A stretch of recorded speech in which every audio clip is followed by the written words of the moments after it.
Welcome back. And now to today's panel. Joining me are former Labor leader Mark Latham and Liberal power broker Michael Kroger. Gentlemen, thanks for joining us. Michael, I'll start with you. This deal that Julia Gillard announced yesterday will send 800 of our boat people to Malaysia. They give us 4,000 back. It probably will stop the boats, won't it? No, I don't think so. I think it's a totally bizarre policy. I think people are utterly bewildered by this policy. And if there's one thing, Andrew, people weren't thinking yesterday was that, yes, the Malaysian solution. God, by damn it, that's what we need. But I'll tell you what we do need. We need in tomorrow's Age, the Fairfax Press tomorrow, a full-page advertisement signed by Gillard and Bowen and Swan and Kevin Rudd, probably you, Beazley, with a big thing saying, apology to John Howard and Philip Ruddock. We're the undersigned. We apologise. The inhumane policies we accused you of, which were not inhumane, we were completely wrong. That's got to be in the Age and the Sydney Morning Herald tomorrow. Because, Mark, it is exactly the same policy, isn't it, in a sense? Instead of sending people to Nauru, all right, they send them to Malaysia. The only difference being is, under Nauru, we didn't get 4,000 refugees back. Well, Michael's right. For 10 years, Labor policy was baloney. And the government's fessing up to that now. But they're also misreading public opinion. Public opinion in the outer suburbs, where they do the focus groups and where these policies come from, is about reducing the number of refugees into Australia. Not bringing 4,000 from Malaysia and sending 800 over there, which increases the number of refugees. Because that's the point that hasn't come out. It's 4,000 on top. It increases the number of refugees in Australia. And out in suburban Voderland, the people want to see fewer refugees coming to this country. And the government, it's sort of comedy capers in that the government's responding to that view, picked up through opinion polling and focus group research. But it's doing it in a very ham-fisted way. They're thrashing around trying to find these different policy initiatives, but missing the bottom line, and that is that Australians want fewer refugees coming into the country. So it's not just about boat people, it's about fewer.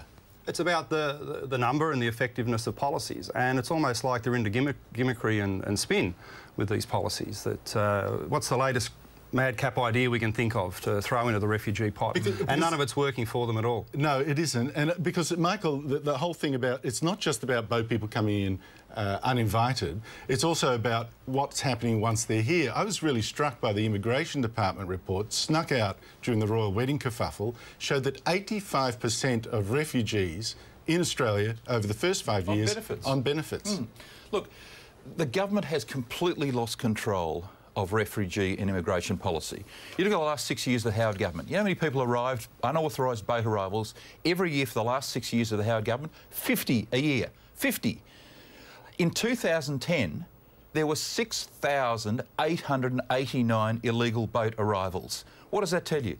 This government has completely lost control of this process, completely lost control. Now they've had to revert. There's no difference. This is John Howard's policy in a different way, without the, roulette wheel of life over there in Malaysia. No, but there's one more domino to fall, and that's the reintroduction of the temporary protection visas. Spot on. Because they're thrashing around, trying all the different things. They're reintroducing Manus Island and so forth. There's only one big thing left to do, and it will come sometime before the next election, and that's for Labor to recognise that reintroducing the temporary protection visas stops the flow.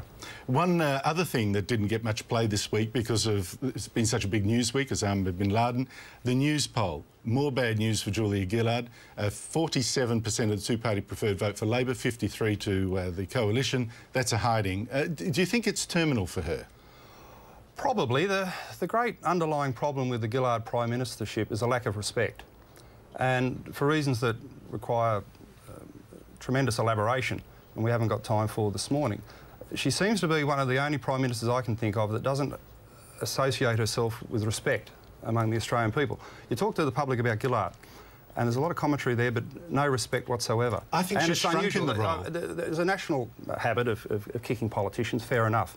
But there's always some residual respect, whether it was Kevin Rudd or John Howard in particular, Paul Keating, Bob Hawke. There's always respect associated with the office itself. And Gillard seems to have squandered that for reasons to do with how she got the job, the policy flip-flopping, some of her own personal circumstances. I think she's also confidence. I think she's lost confidence too. She's shrunk in the job, hasn't she? I think that's true. Look, I think the thing is this. If for 30 years you've been a member of the socialist left faction because you've believed in certain things, higher taxes, anti-Americanism, changing the flag, whatever, a republic, whatever, all of these issues, and for 30 years you've believed in that, and then you become Prime Minister, Andrew, And you completely change your view. Now she talks about the primacy of God in understanding Western civilisation. She doesn't want to change the flag. She goes to the Congress. People don't know what she believes in. What does she believe in? And look, everything she seems to do at the moment, it seems to turn to dust in her hands. I don't like this announcement of the Malaysian deal. I think will be laughed at. This week, for example, she got the business leaders in to try to talk, the charm offensive it's being called, try and talk them into backing her carbon dioxide tax. And we had actually, the footage was terrible. It looked like a meeting the mafiosi, and all of them got heckled outside the front door by some carbon dioxide tax protester. Bad look, wasn't it? Well, let me just say this about the news poll that you raised. There seems to be a direct correlation between Labor's sagging numbers and the level of Gillard activity, with the charm offensive, international trips, a whole confusing range of policy initiatives, none of which are cutting through and doing the job.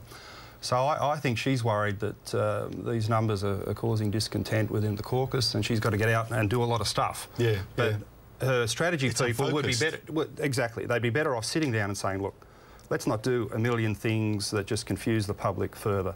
Let's just build on one theme. How do we regain respect for the prime ministerial office held by Julia Gillard? And get the optics right. And probably doing fewer things, but doing them well, off principle, off conviction, off purpose, would be a far better strategy than the scattergun they've got out there at the moment. I can't help but agree with you. Yeah, but Michael, I've thought for a while that she's been finished, and the only thing that I can see that's propping her up at the moment is the lack of alternatives in the Labor Party, alternative leaders. It's amazing. Bill Shorten has shrunk in the job too. I mean, I don't see him out there.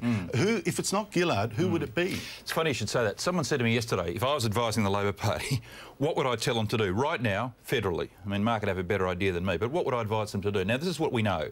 The people that got rid of Kevin Rudd are not going to be involved in another coup, because not only didn't they get thanks for saving the election, which they did, because Rudd would have been slaughtered, they've been criticised for getting rid of Rudd, which was lunacy. So they're going to say, well, we've done our bit. There's no one else in the Labor caucus of stature who's going to bring Gillard down. The only thing that could happen to Gillard, I think, in the real world, and this is not going to happen, but the only thing which can save Labor is Gillard resigning. And she's not going to do that, and they're not going to challenge her. So the Labor are now going to go to the election with Gillard. The best thing that could happen for Labor, in an ideal world, is Gillard saying, I've been a public policy disaster. No, you're asking to. She's not just going to. No, it's not going to happen. She's not going to quit. It's not going to happen. But they're going to lose. You look at the Canadian. You look at the Canadian election.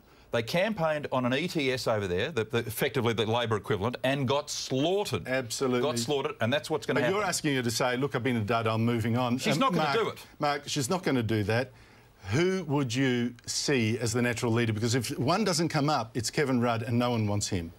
He does. And the public does. And Kevin Rudd is always worth 50 votes in the caucus. If not Kevin Rudd, Julia Gillard, who? Well, it won't be Rudd. And I don't think it'll be anyone for some little time for this reason, that Gillard is tied to the independents. The independents signed the agreement in the hung parliament with Gillard, and they've said publicly that if Labor changes leader, obviously that agreement falls over, it could precipitate a change in government, moving to Tony Abbott. So Labor won't do that. If they make a leadership change, it'll be late in the scene, close to the time of the next scheduled election, where the agreement with the independents doesn't matter. So it'll be a last-minute change, and look, it will. I'm standing by my tip that Chris Bowen is the most likely. All right, but he's in all sorts of trouble. Mark Latham, thanks for joining us. Michael Kroger, good on you. Thanks for coming. Pleasure. And listen, coming up after the break, I'm going to horrify you, Michael. Paul Keating, why he's my hero.